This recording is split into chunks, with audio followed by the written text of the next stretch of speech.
PSSI terus melakukan perbaikan untuk mencapai tujuan membawa timnas Indonesia ke Piala Dunia ke-2026. Terdapat 3 pemain keturunan yang akan segera mendapatkan status naturalisasi. Berapa nilai pasar dari ketiga pemain ini menjelang kelanjutan grup C pada putaran ketiga kualifikasi Piala Dunia 2026, di mana timnas Indonesia akan menghadapi Australia pada 20 Maret yang akan datang? Skuad Garuda akan mendapatkan tambahan kekuatan baru. Masih berstatus pemain keturunan, Imel Odero, Joey Pelupes, dan Dean James diharapkan dapat dimainkan melawan Soxero setelah proses naturalisasi mereka selesai. Menpora Dito Aryo Tejo menyatakan bahwa berkas ketiga pemain tersebut telah diterima dari PSSI. Sudah kami proses, kata Dito Aryo Tejo. Kemenpora kemudian akan menyerahkan semua dokumen kepada DPR, karena 10 Maret adalah batas akhir bagi PSSI untuk menyerahkan daftar nama pemain yang akan melawan Australia. Kehadiran ketiga pemain baru ini membuat tim asuhan Patrick Kluivert menjadi lebih tangguh dan bernilai tinggi. Tangguh, karena ketiganya bukan pemain sembarangan.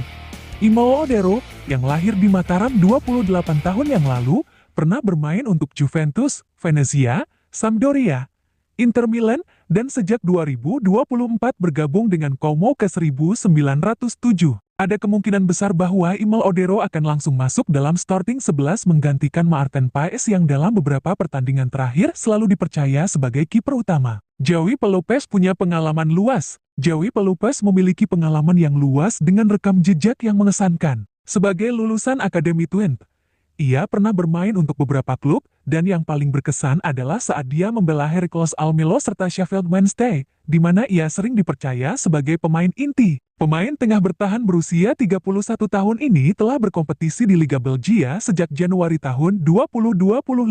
Melihat pentingnya perannya di tingkat klub, tampaknya Patrick Kluivert tidak ingin menunggu lama untuk melibatkan Joey Pelupes dalam pertandingan. Ini berarti Joey Pelupes akan dimainkan melawan Australia. Dean James lebih muda dibandingkan dengan Imel Odero dan Joey Pelupes. Namun, dalam hal pengalaman, pemain bertahan berusia 24 tahun ini memiliki catatan yang tak kalah cemerlang. Sebelum bergabung dengan Go Ahead Eagles pada tahun 2023, pria yang lahir pada 30 April tahun 2000 ini pernah memperkuat yang Volendam dan Volendam. Meskipun masih muda, peluang Dean James untuk tampil melawan Australia sangat terbuka, karena ia, seperti Imel Odero dan Joey Pelupes, juga termasuk dalam daftar naturalisasi berdasarkan rekomendasi Patrick Kluivert. Harga pasar. Jika dilihat dari nilai pasar, baik Dean James, Imel Odero, maupun Joey Pelupes memiliki nilai yang sangat mengesankan untuk ukuran pemain timnas Indonesia secara umum. Berdasarkan informasi dari Transfermarkt, Imel Odero memiliki nilai pasar sebesar 86,91 miliar rupiah. Sementara itu, Joey Pelupes, ketika bergabung dengan Lommel SK, dihargai 5,21 miliar rupiah. Harga tersebut jauh lebih rendah dibandingkan saat dia direkrut oleh Sheffield Wednesday pada tahun ke-2018. Pada waktu itu, Sheffield Wednesday harus merogoh kocek sebesar 1,5 juta euro atau sekitar 26,07 miliar rupiah. Dean James memiliki nilai pasar yang sedikit lebih tinggi dibandingkan Joey Pelupes. Pemain muda ini dihargai hingga 9,56 miliar rupiah di pasaran. Kita nantikan, apakah nilai pasar yang tinggi dari ketiga pemain ini dapat meningkatkan performa timnas Indonesia dalam pertandingan melawan Australia. Nah, bagaimana menurut kalian? Dukung terus timnas Indonesia. Jangan lupa like, subscribe, komen, dan bagikan video ini ya. Terima kasih, dan salam olahraga. Sebuah klaim unik disematkan kepada Megawati Hangestri Pertiwi berkat performa sensasionalnya bersama Daejeon Jungkwanjang Red Sparks di Liga Voli Korea musim 2024-2025. Megawati dipandang sebagai bentuk kecurangan Red Sparks di Liga Voli Putri Korea. Hal ini dikarenakan Mega, yang merupakan pemain pengisi kuota Asia, justru condong ke pemain asing non-Asia secara kualitas. Dalam sebuah podcast media Korea, Off the TV, yang merupakan bagian dari SBS Sports, menyoroti bagaimana Red Sparks diuntungkan akan kehadiran seorang Megawati. Red Sparks memang mematuhi aturan dengan menggunakan satu pemain asing Asia dan non-Asia. Tapi keberadaan Megawati bernilai beda. Kualitasnya tidak kalah dengan upset non-Asia yang bermain di Liga Voli Putri Korea seperti Giselle Silva, Laetitia Moma, Taylor Frencano, hingga Victory Dancak. Tidak hanya pemain asing, performa pemain kuota Asia juga mampu menonjol sejak musim lalu, terang salah seorang moderator dalam podcast tersebut di YouTube of the TV tayang, Selasa 18 Februari 2025. Sudah pasti musim ini yang terbaik adalah Megawati.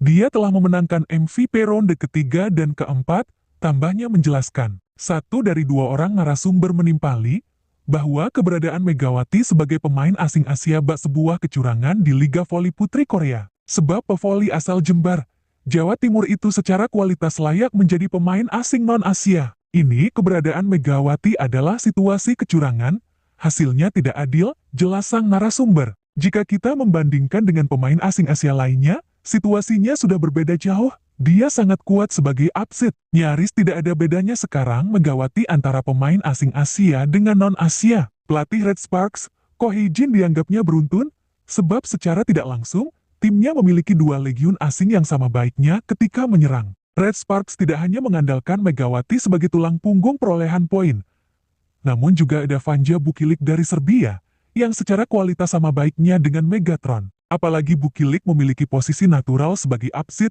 seperti yang dia emban saat musim lalu memperkuat Korea Express Wehipes. Megawati sangat menguasai di posisi itu upset, dari sisi serangan juga menjadi indikator yang sangat jelas.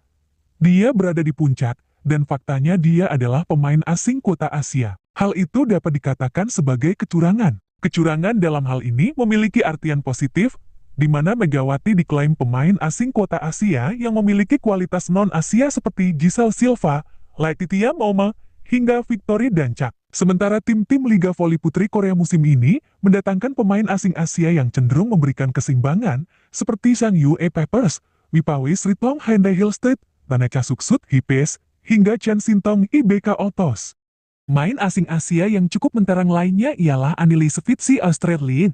Dia juga menjadi tulang punggung dalam hal blok di Pink Spiders. Tapi jika dibandingkan dengan Megawati, jelas upset timnas voli putri Indonesia ini menang telak. Kemenangan bisa mengerek posisi tim Megawati ke urutan 2 klasemen sementara menggeser sang juara bertahan, Hyundai Hillstead. 뿐만 아니라 이제는 새롭게 도입된 아시아 쿼터 선수들의 활약도 지난 시즌부터 계속 도드라지고 있는데 현재까지는 최고의 성공 사례 정관장의 메가 선수겠죠. 3라운드, 4라운드 MVP를 지금 석권했습니다.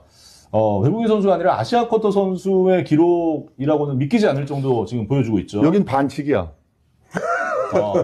결과론이 반칙이야. 왜 그러냐면은 아웃사이더 히터도 아니고 아포지세에 다른 트라이아웃 외국인 선수하고 공격적으로 비교를 해도 지금 전혀 안 떨어지거든요. 네. 전혀 안 떨어지고 어떻게 보면 고이진 감독이 기가 막힌 픽을 한 거죠. 그렇죠. 네. 그리고 그 포지션을 지금 소화를 하고 지금 공격적인 부분도 지표로 상위 랭크가 다 돼 있잖아요. 그런 거를 보면은 이건 아시아 쿼터로서는 반칙이다라고 표현할 수 있을 정도로 상당한 지금 역할을 잘해주고 있는 거죠. 네. 메가 선수뿐만 아니라 최근에 뭐 흥국생명의 또 1위 질주에 큰 역할을 하고 있는 Nah, 피치 선수. bagaimana menurut kalian? Like, subscribe, komen dan bagikan jika kalian suka dengan video ini. Terima kasih. Salam olahraga.